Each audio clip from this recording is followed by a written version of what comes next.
നെറ്റ്ഫ്ലിക്സിൽ റിലീസായിട്ടുള്ള ഒരു Japanese period drama action series ആണ് last സാമുറായി standing. 6 എപ്പിസോഡുകൾ മാത്രമുള്ള ഈ ഒരു സീരീസ് ലാസ്റ്റ് സാമുറായി സ്റ്റാൻഡിങ് എന്ന മാംഗയുടെ ഒരു അഡാപ്റ്റേഷൻ ആയിട്ടാണ് ഒരുങ്ങിയിരിക്കുന്നത്. 1878 ജപ്പാനിലാണ് ഈ ഒരു കഥ നടക്കുന്നത്. 292 ഹൈലി സ്കിൽഡ് ആയിട്ടുള്ള സാമുറായിസ് എല്ലാം കൂടെ കിയോട്ടോയിലുള്ള ഒരു ടെമ്പിളിൽ ഒരു ദിവസം രാത്രി ഒത്തുചേരുകയാണ് ഒരു മത്സരത്തിൽ പങ്കെടുക്കാനായി.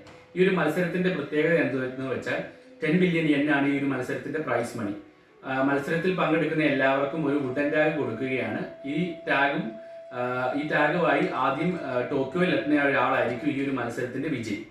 നമ്മുടെ കഥയിലെ പ്രധാന നായകനായ സുജിറോ സാഗ ഈ ഒരു മത്സരത്തിൽ പങ്കെടുക്കുന്നുണ്ട്. തന്റെ മകളുടെ മരണത്തിന് ശേഷം മകന്റെയും ഭാര്യയുടെയും ചികിത്സയ്ക്ക് വേണ്ടിയുള്ള പണം കണ്ടെത്താനായിട്ടാണ് അദ്ദേഹം ഈ ഒരു മത്സരത്തിൽ പങ്കെടുക്കുന്നത്. അതുപോലെ തന്നെ ഫുട്ടാബ എന്നൊരു ചെറിയ പെൺകുട്ടിയും ഈ ഒരു മത്സരത്തിൽ തന്റെ അമ്മയുടെ ജീവൻ രക്ഷിക്കാനായി ഈ ഒരു മത്സരത്തിൽ വരുന്നുണ്ട്. അപ്പം ഫുജിറോ സാഗ എന്ന നമ്മുടെ നായകൻ ഈ ഒരു പെൺകുട്ടിയും കൂടെയും പുള്ളിയുടെ കൂടെ കൂട്ടുകയാണ്. തുടർന്ന് നടക്കുന്ന സംഭവങ്ങളാണ് ഈ ഒരു സീരീസിന്റെ കഥ പ്രധാനമായി പറയുന്നത്. എന്നാൽ ഇവിടെ വന്നിരിക്കുന്ന പാർട്ടിസിപ്പൻസിനൊന്നും ഈ ഒരു മത്സരം ആരാണ് നടത്തുന്നത്, എന്താണ് ഇതിന്റെ പിന്നിലുള്ള കാര്യങ്ങളൊന്നും അറിയത്തില്ല. അതെല്ലാം ഈ ഒരു 6 എപ്പിസോഡിൽ നമ്മളെ കാണിക്കുന്നുണ്ട്. ആരാണ് ഈ മത്സരം നടത്തുന്നത്, എന്താണ് അവരുടെ ഉദ്ദേശം. ജപ്പാനിൽ ആ സമയത്തുള്ള പൊളിറ്റിക്കലി പവർഫുൾ ആയിട്ടുള്ള ആൾക്കാർ അവരൊക്കെ അവരുടെ ഒരു എന്റർടൈൻമെന്റിന് വേണ്ടിയാണ് ഇങ്ങനെ ഒരു മത്സരം നടത്തുന്നത്. ഈ ഒരു സീരീസിന്റെ ഏറ്റവും പോസിറ്റീവായിട്ട് തോന്നിയത് ഇതിന്റെ ആക്ഷൻ കോറിയോഗ്രാഫി തന്നെയാണ്. വളരെ ടൈറ്റ്ലി പാക്ഡ് ആയിട്ടുള്ള ആക്ഷൻ സീക്വൻസ് ആണ് ഉള്ളത്. അതിൽ പ്രധാനമായിട്ട് എടുത്തു പറയേണ്ടത് ഒരു ടീ ഹൗസിലുള്ള ഒരു വൺ ഷോട്ടിലുള്ള ഒരു ആക്ഷൻ സീക്വൻസ് ഉണ്ട്. അത് വളരെ രസമായിട്ടാണ് അവർ ചെയ്തിരിക്കുന്നത്.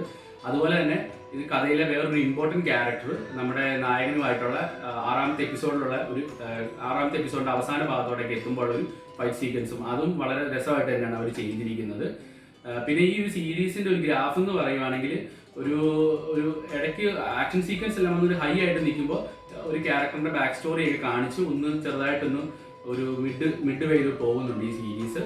ഈ സീരീസിന്റെ അവസാനമൊക്കെ എത്തുമ്പോഴത്തേക്ക് നെക്സ്റ്റ് സീസണിൽ കൂടുതൽ പവർഫുൾ ആയിട്ടുള്ള ഒപ്പോണൻസ് ഉണ്ടെന്നുള്ള രീതിയിൽ കാണിച്ചാണ് നിൽക്കുന്നത്. അത് നെക്സ്റ്റ് സീസണിന് വേണ്ടിയുള്ള വെയിറ്റിംഗ് ഉള്ള ഒരു കാരണമാകുന്നുണ്ട്.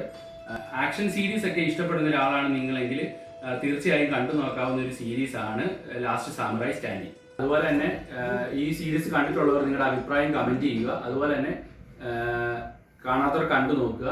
കൂടുതൽ വീഡിയോസിനായി ചാനൽ സബ്സ്ക്രൈബ് ചെയ്യുക. Thank you.